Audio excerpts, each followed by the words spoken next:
You thought it was just bad timing, missed opportunities, cancelled calls, doors that almost opened but slammed shut in the final hour. You blamed yourself, wondering if maybe you weren't ready, if maybe God was still preparing you. But He wasn't holding things back. Someone else was, and heaven just showed you who. It wasn't random interference. It wasn't the universe testing your patience. It was a hand you trusted, a presence in your life that had access it never earned. Your sister wasn't just watching your path, she was interfering with it, quietly, strategically, repeatedly. And now, the delays make sense. There was a moment when everything started slowing down, right after a conversation with her, right after you shared a vision you were excited about, a breakthrough you felt bubbling under the surface. She acted like she was happy for you, nodded, smiled, said all the right words, but when she walked away, she didn't speak blessings. She spoke blockages, not out loud, but in the realm where things are first shaped, the spirit. Her spirit couldn't handle the thought of you rising past her. And the moment that jealousy entered her heart, it gave permission for something else to work through her. That's when the hand of delay reached into your timeline. This is why the door didn't open when it should have. This is why your name was overlooked. Why your ideas got lost. Why people kept saying, "We were going to choose you, but..." And you kept wondering if you were doing something wrong. But the truth was more painful and more powerful. God let it be revealed now because you passed the test. You didn't retaliate. You didn't curse her name. You kept praying, kept loving, kept showing up with integrity, and because of that, He's pulling back the curtain. What He's about to show you isn't to make you bitter, it's to make you aware, because this time the delay won't repeat. The hands that tried to intercept your blessing have been exposed and disarmed. That's why you've been feeling the shift lately, a spiritual clarity like fog lifting from your life. It's because God just removed a hidden weight, and now everything is about to accelerate. You've cried over doors that never opened, but what you didn't know is this: God refused to let you walk through with sabotage still attached to your side. He knew your sister's heart wasn't aligned with your elevation, so He waited, not to punish you, but to protect what's about to be born from you. Now the path is clean, the block is broken, the blessing is on the move again. She clapped the loudest, didn't she? Always there with a smile, a thumbs up, a congratulatory post just vague enough to seem humble but sharp enough to mark her territory. "So proud of you," she'd say. "You deserve this." But beneath the surface, there was something else clapping, not in celebration, but in mockery. You always felt it. The pause between her words, the tension in her hugs, the flicker in her eyes when your name was praised. It wasn't love, it was a performance. And now, God is letting you see the script. Jealousy doesn't always show up in anger. Sometimes it shows up in applause. Because some spirits are smart enough to know that open hate would give them away. So they mask their resentment in rehearsed support. They mimic encouragement while secretly praying for your downfall. That's what she did. That's how close the interference got. The danger wasn't in the silence. It was in the applause that didn't come from the heart. And heaven took note. This is why your spirit always felt unsettled around her. Why moments that should have felt safe started feeling strange. Your wins became awkward. Your breakthroughs made her withdraw. Not because she was busy, but because your growth exposed her stagnation. Every level you rose to reminded her of the healing she refused to do, and instead of rising with you, she chose to resent you. Quietly, elegantly, but fiercely. It wasn't just sibling rivalry, it was spiritual resistance dressed in sisterhood. And still, you didn't confront her. You gave her grace. You prayed for her. You told God, "Maybe I'm imagining it," and tried to silence the warning in your spirit. But God doesn't whisper for no reason. That unease wasn't paranoia, it was protection, because he knew what was happening in the shadows.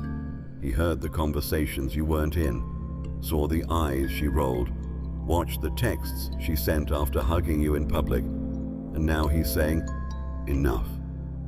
Jealousy cannot follow you into this next season. The fake support, the masked resentment, it all stops here. God is stripping away every relationship that tolerated you, but never truly celebrated you. He's removing every voice that tried to echo encouragement while secretly hoping you'd fail. You don't need that kind of support anymore. What's coming next demands authenticity, alignment, true covering. And he's already sending people who will love you without pretense, cover you without competition, and clap with hearts clean of envy. It's not your job to expose her. God already did, and in the end, your consistent obedience will speak louder than her concealed bitterness ever could. You didn't see it happen, but heaven did. That night when she couldn't sleep, when jealousy turned into obsession, something entered her room. It came quietly, like a thought at first, a whisper saying, "Why her? Why not you?" And instead of rebuking it, she entertained it. That's how it began. Darkness doesn't need an invitation written in words. It only needs a heart open with envy. And when her heart cracked under comparison, that's when it walked in. Not as a demon in shadows, but as an influence. A whisper, a pull, a counterfeit power promising her control over what only God could give you. That spirit didn't just visit, it attached. It started fueling her emotions, twisting her perception, making her believe your blessings were theft and your success was unfair. Suddenly, her prayers weren't pure, her compliments turned rehearsed, and the same sister who once prayed with you started praying against you. You didn't know then, but every time you advanced, it provoked her spirit. Every new door you walked through felt to her like a personal loss, because that spirit of envy doesn't measure love. It measures worth by competition. That's why her energy shifted. That's why conversations became cold, her laughter became forced, and her eyes couldn't meet yours for long. You thought maybe she was tired, busy, distant, but no, her spirit was being rewritten. God allowed her to go that far because He wanted you to see what's been operating in your bloodline for generations. This wasn't just about her. This was about breaking something ancient. That same jealous spirit had destroyed sisters before, caused rivalries, separations, betrayals cloaked in family ties. But this time, it ends with you. God says, you will not carry the curse of comparison. He's showing you the pattern so you can end it. You're not here to hate her. You're here to heal what history kept repeating. Because once envy enters a heart, it turns family into foes, love into rivalry, and blessings into battlegrounds. But when a chosen one recognizes it, it loses power. That's why God is showing you what entered her room, not to make you fearful, but to make you aware, because awareness is your weapon. Tonight, heaven stands witness as that spirit is confronted. It can't stay in her house, can't touch your destiny, can't linger near your promise. The bloodline shifts here. The darkness that used her will face the light that covers you, and that light, your anointing, burns too bright for anything unholy to hide beneath it. What entered her room tried to curse you, but it only confirmed you. She thought it was harmless, a late-night prayer said in frustration, whispered not to God, but to the air. Her voice trembled, but not from surrender. It trembled from jealousy. And in that moment, her heart was not praying for healing, clarity, or unity. It was praying against you, against your momentum, against your open doors. She didn't realize that heaven was listening, not just to what she said, but to the spirit behind it. And what she released wasn't a request, it was a curse. She didn't kneel in reverence. She spoke from resentment. God, if she's not meant to have it, block it, delay it, close the door. And just like that, She gave permission for something dark to echo her words in the unseen. What she called a prayer was never lifted in faith. It was born in bitterness. And when a prayer carries venom instead of virtue, it doesn't ascend. It invites resistance, invites confusion, invites interference. And God, in His mercy, didn't let it touch your destiny, but He did let it pause you long enough to show you what had been spoken. There were days when your spirit felt heavy for no reason, times when clarity vanished, dreams turned dim, motivation faded. That was the echo of her prayer, not powerful enough to destroy you, but disruptive enough to distract you.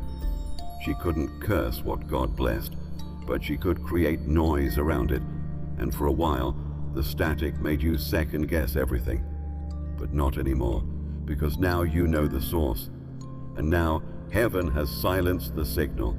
You might ask, why would God let her pray that way and let it affect me at all? But here's the truth. He didn't let it hit you.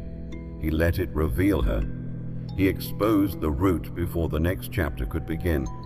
Because where you're going, you can't afford hidden sabotage wrapped in sisterhood. God is not punishing her. He's protecting you. And part of that protection is showing you the spirit that drove her words. She used His name, but He did not endorse her prayer. She thought her tears would manipulate Him. But God doesn't respond to performance. He responds to purity. And her intentions were not pure. So now He's not just rejecting the curse, He's reversing it. Every word she spoke against you is turning into wind beneath your promise. Every delay she requested is now acceleration. Every door she asked to be closed is flinging open. Because no weapon formed against you, not even a whispered one from family, will prosper. She said she was happy for you, but something in her couldn't cheer too loud, couldn't look you in the eyes when the good news came in, couldn't share your posts without hesitation. It wasn't because she didn't have time, it was because your win felt like her loss. She couldn't explain the tightening in her chest when you succeeded, couldn't stop the storm that stirred inside her every time your name was called before hers. That's the part she never admitted, that your elevation confronted her stagnation. And deep down, she believed your blessing had blocked hers. But it didn't. That's the lie the enemy whispered to her, that there wasn't enough glory to go around, that God choosing you somehow meant He had overlooked her. And instead of bringing that pain to the altar, she buried it in bitterness. You didn't do anything wrong. You were just walking in what heaven ordained. But your very presence became a reminder of what she hadn't healed and hadn't yet become. That's why she couldn't celebrate you, not authentically, because envy chokes praise before it ever leaves the throat. You noticed it in the small things, the change in her tone when others complimented you, the way she shifted the conversation back to herself, the moment she suddenly remembered something urgent right as you were about to share joy. It was never about the moment. It was about the mirror. You were reflecting a version of herself she hadn't grown into, and instead of rising with you, she resented the light you carried, not because it was blinding, but because it revealed her shadows. God saw it all. Every attempt she made to clap with one hand while silencing the other. And He's not angry at her, but He is defending you, because He knows the cost you paid for every victory, the prayers you cried when no one was watching, the sacrifices you made that she never saw. And yet, when it was your turn to shine, the celebration felt muted. That's not your fault. That's her unhealed envy, and God is confronting it now. You were never her competition. You were her compass, a signpost pointing toward what's possible. But she mistook your elevation as exclusion, and that's where the blessing passed her by. Because heaven does not move through jealousy, it moves through alignment. And while she watched with clenched teeth, God moved with open arms. He honored your posture, not her performance. And now the truth is being revealed. She couldn't celebrate your win because her spirit wasn't free, but you are. And that's why this next victory will come with celebration from people whose hearts are clean, who aren't just in your photos, but in your corner. God is sending them. And when the next door opens, you won't hear silence behind you. You'll hear praise, real, untainted, undeniable praise. You almost brushed it off, just a dream, you told yourself, but something about it wouldn't let you go. Her face was there, clear as daylight, but her eyes, they weren't hers. They didn't blink. They didn't move. They stared straight through you, cold, unblinking, almost hollow. You stood across from her, trying to talk, trying to reach the version of her you once trusted. But the eyes never softened. They didn't see you. They studied you, not with love, with calculation. And that's when you knew. Something else was looking out from behind her face. That dream wasn't your imagination. It was revelation. God was showing you what your spirit had already sensed. He was pulling back the mask, revealing the difference between proximity and purity. Because not everyone near you is for you, and not every face you recognize still holds the same spirit. Her eyes in that dream weren't just strange, they were symbolic. They represented a heart that had turned cold, a posture that had shifted from support to surveillance. She wasn't looking at you to celebrate, she was watching to intercept. And when you woke up, you felt it in your chest, the knowing, that gut, deep clarity that God had just answered your question without words. You asked Him to reveal what was happening behind your delays.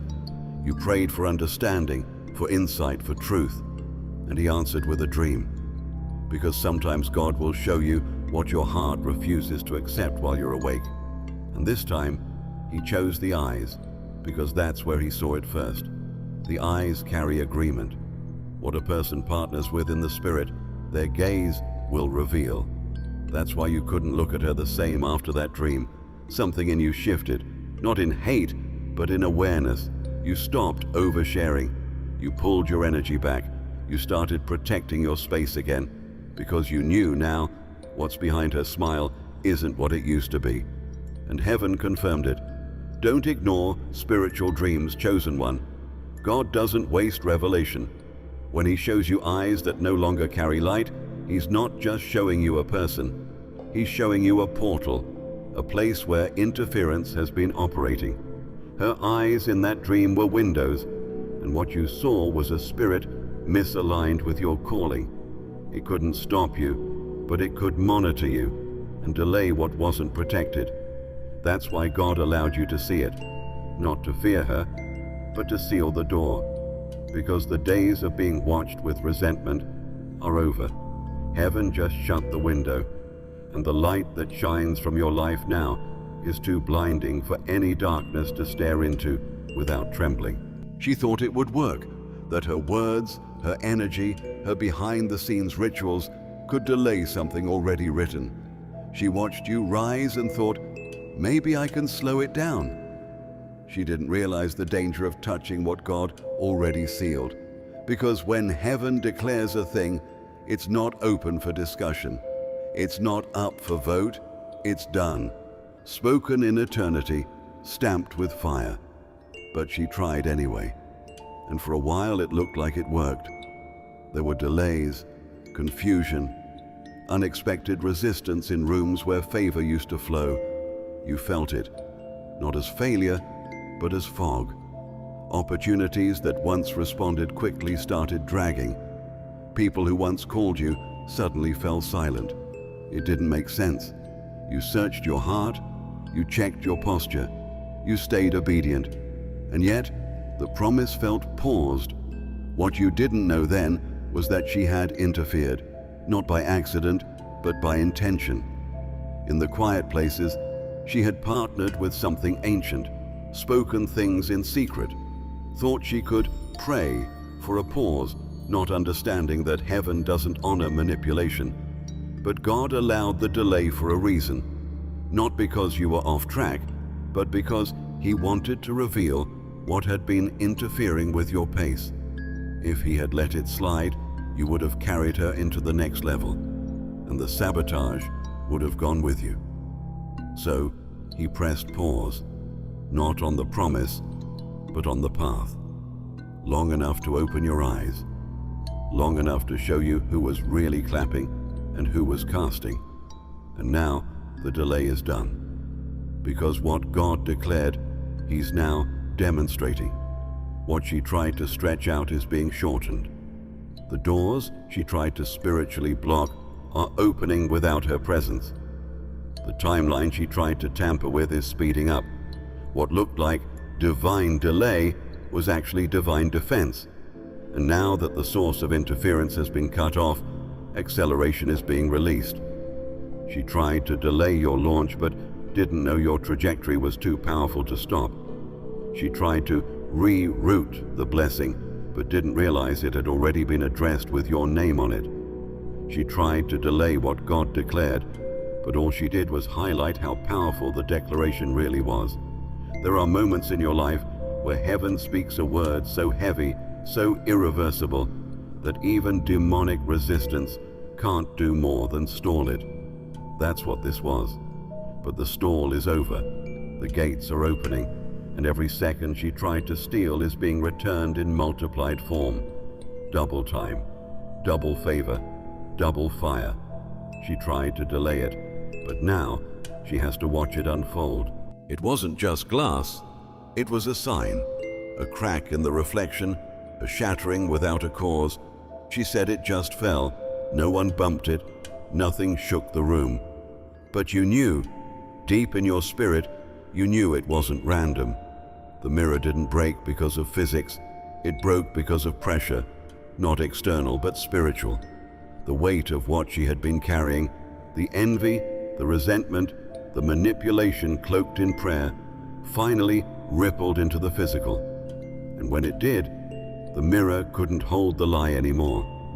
Because mirrors don't just reflect faces, they reflect alignments. And her alignment had shifted. What once looked like her began to look like something else. That day, when she stood in front of the glass, she didn't see beauty. She didn't see peace. She saw eyes that weren't hers, a presence behind her own pupils, a weight pressing on her chest. That's when the frame trembled, and without a single touch, it shattered. God allowed it. Not to punish her, but to expose what had been operating through her. You see, the mirror breaking wasn't just about vanity, it was about visibility. The illusion had run its course. She could no longer pretend her hands were clean. She could no longer hide behind smiles or spiritual language. The breaking of the mirror was heaven's way of saying, no more disguises. Because God will always give people time to repent, but when they refuse, he starts removing veils. And when that glass hit the floor, it made a sound only her soul understood, a sound that said, you've gone too far. Because until that moment, she convinced herself she was justified, that her prayers were harmless, that her jealousy was quiet enough to be excused. But the mirror shattered all that, and for the first time, she saw her reflection not as a sister, but as a saboteur. You didn't have to confront her. God already did, in the silence of her own room, with a sound that echoed louder than any argument. That's the justice of heaven. It speaks through signs when words would only cause war. And God knew that if you had spoken it, it would have been twisted. But now, even she can't deny it. Her mirror is broken. Her reflection is exposed.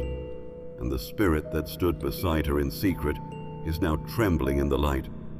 Because the one she tried to delay, you, is walking in authority. The energy has shifted. The atmosphere has changed. And every object, every mirror, every monitor that tried to track your movement just lost its power. What shattered in her room wasn't just glass, it was access. It was circling, the blessing. You felt it in the air, close enough to sense but never close enough to touch. Like a plane delayed above the runway, like something divine waiting for permission to descend. You fasted, you prayed, you surrendered everything. And still, it hovered. You didn't know why, not at first. You thought maybe it was timing. Maybe God was still working on you. But the truth was heavier and holier. The blessing wasn't delayed because of your posture. It was delayed because of her presence. There was someone in your life heaven never approved to be part of the landing. And it wasn't a stranger. It was your sister. Not the one you prayed for. The one you prayed beside. The one who once held your hand in worship. But somewhere along the journey, her heart turned. And when that happened, God made a decision. This blessing cannot land while sabotage is still standing on the runway, because what God is about to pour out is too precious, too pure, too specific. He couldn't let it drop into a space where jealousy still had a key, where secret resentment could watch and touch what was never assigned to it. And so the blessing hovered, not denied, protected, not gone, guarded. And the moment you stopped forcing the connection, the moment you let her drift, the atmosphere cleared, the air opened, and heaven finally said, "Now." That's why the shift felt sudden. One moment it was stuck, the next it was flowing. Favor showed up in places you'd forgotten. Calls came in without you chasing them. Doors opened without a knock. And deep down, you knew. It wasn't about doing more. It was about releasing her. Because some blessings are proximity sensitive. They cannot be delivered until the wrong spirit is no longer in the room. She didn't just want to witness your blessing. She wanted to manage it, influence it, reposition herself so the overflow would touch her, even if her heart hadn't earned access. But God saw through it. He knew her motives, even when her voice sounded sweet. And he waited. Waited until your discernment caught up to your destiny, until your spirit stopped making excuses for what your soul already sensed. And the moment you obeyed, even in silence, heaven released what was always meant for you. Now she's watching the blessing land, not from your side, but from a distance. And that's not punishment, it's positioning. Because what God is doing next requires purity, agreement, protection. No more friendly fire, no more disguised delay, just unfiltered favor. The blessing didn't skip you, it just waited for her to leave. She reached for something she wasn't authorized to touch, and that's when heaven intervened. Not with a thunderclap, not with a lightning strike, but with something far more precise. An angel, assigned, armed, unseen. The moment she tried to place her hand in the spiritual space that belonged to you, a force met her. Not with violence, but with finality. The kind that makes a soul tremble without understanding why. Her fingers moved, her lips muttered, her heart pulsed with intention. But the movement stopped, not because she lost focus, but because heaven said, "No further." This wasn't folklore. This wasn't metaphor. This was real. You weren't in the room, but your covering was. The angel that walks with you, the one assigned to your lineage, to your name, to your oil, stood between her and your inheritance. She thought she could reach into the promise and twist it, delay it, maybe even redirect it. But spiritual blessings cannot be stolen by bloodlines, no matter how familiar, especially not when those blessings have been sealed by obedience, pain, and private surrender. And so, the angel blocked her, not with force, but with fire. The moment she reached out spiritually to tamper, whether through words, ritual, energy, or even thoughts wrapped in resentment, she hit resistance. She might have told herself she was just venting, just feeling a certain way. But heaven heard her intent louder than her excuses, and God dispatched defense. That's why her plans didn't work. That's why the manipulation never stuck. That's why every time she tried to sow confusion into your relationships, your finances, your opportunities, it backfired. Not because she was weak, but because your protection is ancient. Because what surrounds you isn't just grace, it's guardianship. The kind of divine reinforcement that doesn't announce itself, but shows up when the line is crossed. You may never know the full extent of what she attempted. You may never hear her admit it.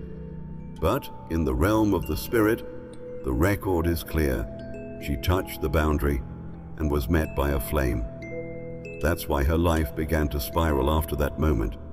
Why her own plans began to unravel. Why confusion turned inward. Because when you strike at someone God has marked, you don't destroy them. You expose yourself. You didn't need to fight back. You didn't need to raise your voice. Because heaven lifted a hand on your behalf.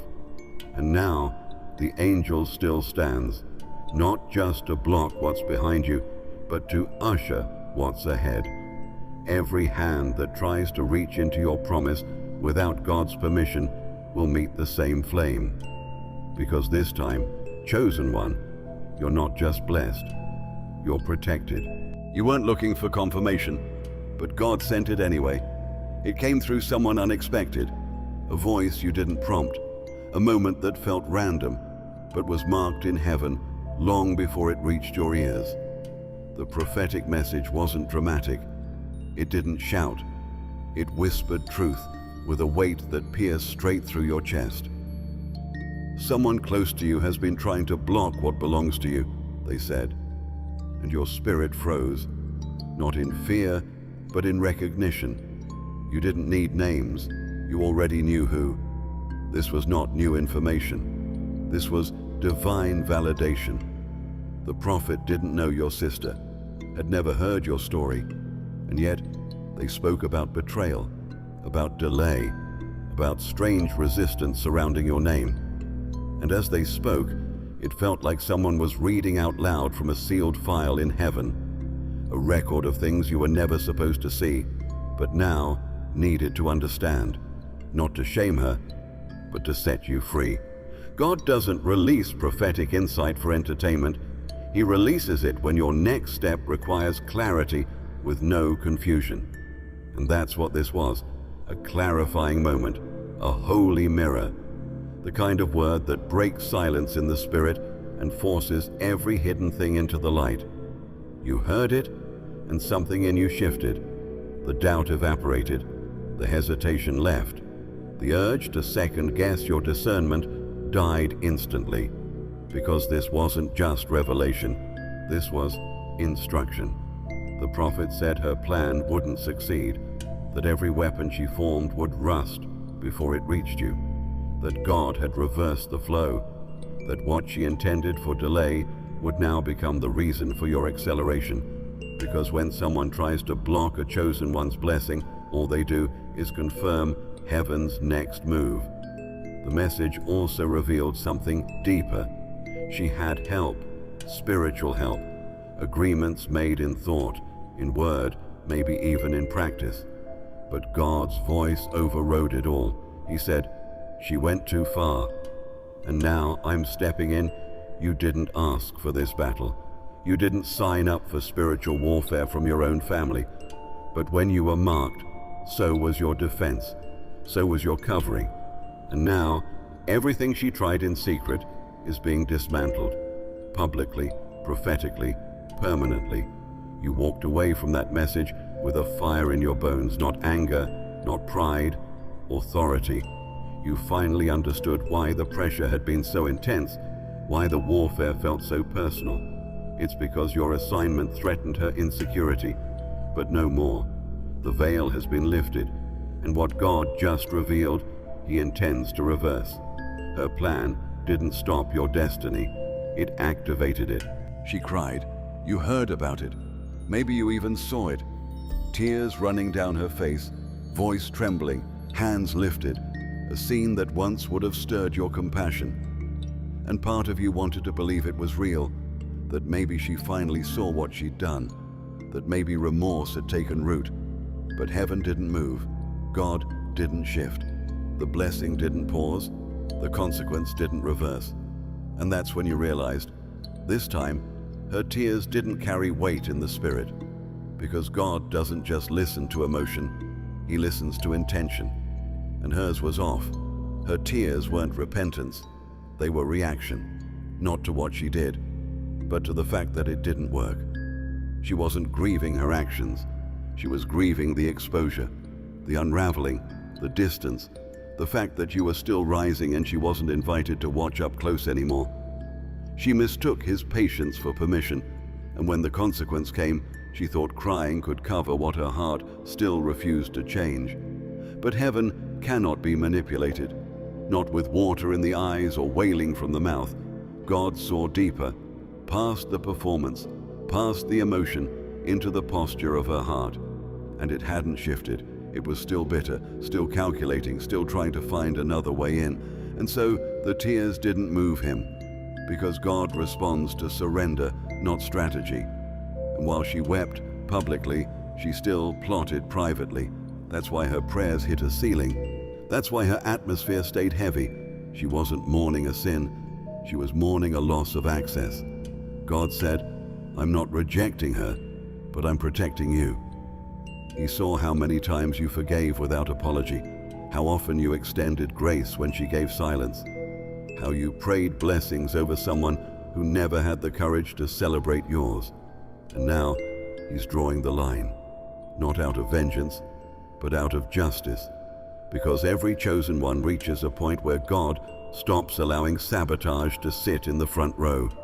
Her tears may have moved others, but they didn't move heaven. Not this time. And you didn't gloat.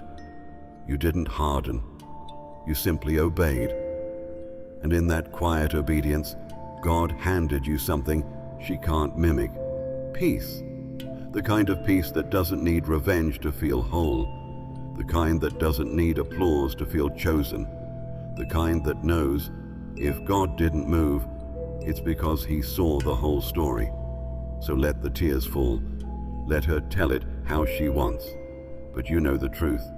And more importantly, God does too, because He doesn't measure tears, He measures hearts.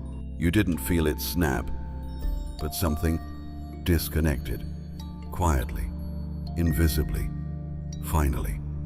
One moment you still felt bound to her energy, haunted by the weight of what she did. The next, it was gone. The invisible pull that used to drain you, broken. The anxiety you felt after seeing her name, the heaviness after brief encounters, the spiritual fatigue after conversations that went nowhere, all of it lifted. And heaven whispered, "The cord has been cut." Because some bonds don't need contact, they need agreement. And for too long, your spirit had been in silent agreement with a tie that God never ordained. Yes, you're related by blood. Yes, you share history, memories, childhood moments. But somewhere along the journey, the connection turned toxic, unspoken, manipulative, draining. And that's when the soul tie was formed, not out of love, but out of unhealed wounds and spiritual residue. It was never supposed to feel like that. But every time you moved forward, something from her pulled at your peace. You couldn't explain it to others. They'd say, "She's your sister, just talk it out." But they didn't understand. This wasn't just relational, it was spiritual. You weren't dealing with just a personality, you were contending with a presence. And the more you grew, the tighter the cord seemed to pull. That's why it was so hard to fully disconnect. Your spirit had been entangled with someone who secretly warred against your destiny, and you thought loyalty required you to keep holding on. But God said no more. He stepped in, not with a sword, but with separation. Holy, precise, irreversible. He cut what you couldn't, and when He did, you didn't lose her. You found you, the version of you that doesn't shrink to make her comfortable, the you that doesn't question your intuition, the you that no longer feels guilt for walking in favor. That version had been waiting, and now it's rising. When God cuts a cord, it's not rejection, it's release. You're not abandoning her, You're being aligned. And the difference is this: abandonment punishes, alignment protects. He's protecting your future, your purpose, your peace. And now that the unseen cord is severed, the noise has quieted, the warfare has lightened, the oil can finally flow without resistance. You'll feel it most in the silence. That moment when you realize she's no longer in your spirit space. No more watching your every move. No more spiritual fatigue after her name is mentioned. No more invisible conflict in the atmosphere. The cord was cut, and with it, the influence. They didn't want it to be you, not just your sister, but others too. People who saw your light and tried to dim it through silence, suspicion, or subtle sabotage. But especially her. She tried to cover your name in shadows, tried to speak enough doubt around you that others would hesitate to endorse what heaven already confirmed. And for a while, it worked. They questioned you, looked past you, made space for her, but not for you. And yet, heaven still spoke, loudly, publicly, irrevocably. God named you anyway. He didn't wait for them to agree. He didn't hold your anointing back until she understood it. He opened the heavens in front of the very ones who tried to block your breakthrough, not to humiliate them, but to establish you. Because what's divine doesn't require earthly permission. And your calling wasn't a group vote. It was a decision made before you ever took your first breath. There was a moment, you'll remember it, when everything shifted. A door opened you didn't chase. A person called your name in a room you didn't even know you were being discussed in. An opportunity found you.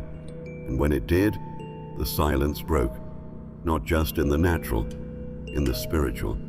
Because while she was busy writing you out of the narrative, God was writing you into the prophecy. And He made sure it was seen. That's why it felt so loud. That moment of recognition, that surge of favor, it wasn't just a win. It was a divine naming ceremony, a declaration to the world that what others tried to bury has been resurrected, that the one they overlooked was actually the one ordained, that while others were campaigning for titles, you were being crowned in secret, and now the secret is over. Your name is rising, not because you fought for it, but because you remained faithful while others faked support. And now, heaven is making sure it's heard, seen, remembered. God said, I've marked her, and I'm making it known. And your sister, she watched it happen. Her plans didn't prosper. Her silence didn't stop the sound of your name being echoed in the right ears. That's the consequence of tampering with a chosen one's timeline. It forces God to speak louder. So He did. He opened the heavens, and He named you, in front of those who doubted, in front of those who lied, in front of the very ones who thought your time had passed. And now that the name is spoken, it cannot be unspoken. She didn't step back. She was shifted, quietly, without announcement, without confrontation. One day, she was center stage in your life, her opinions loud, her presence constant, her energy entangled in every decision you made. And then, she wasn't. It happened the way most divine separations do, subtly at first, then suddenly. Not because you turned bitter, but because heaven turned the page. And when God moves the story forward, He doesn't ask permission from those who no longer belong in the chapter.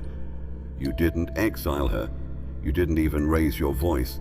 You just grew, spiritually, emotionally, prophetically. And as your frequency rose, hers couldn't follow. That's the thing about spiritual shifts. They create distance without needing drama. And now, without even trying, she's been repositioned. From central to peripheral, from main character to background energy. Because God doesn't allow sabotage to stay close once the elevation begins. She felt it before she admitted it. The conversations got shorter, The access became limited. You stopped oversharing, stopped inviting her into places she used to walk freely, not out of spite, out of discernment. You finally understood that not every shared memory equals shared destiny, and that truth created a boundary that heaven reinforced. She thought her tears would bring her back in, thought that old guilt would pull at your heartstrings, but this time it didn't work, because something sacred had shifted, not just in your life, but in the spirit realm. The throne room had spoken, the oil had moved, and what once fit now felt foreign. Her spirit couldn't sit where betrayal once tried to rule. God is not cruel. He loves her too. But when someone consistently chooses jealousy over joy, silence over celebration, interference over intercession, He removes them for your protection. This isn't punishment, it's purification. And that's why she's now in the background, watching, wounded, but no longer woven into the fabric of your future. And you've never felt lighter.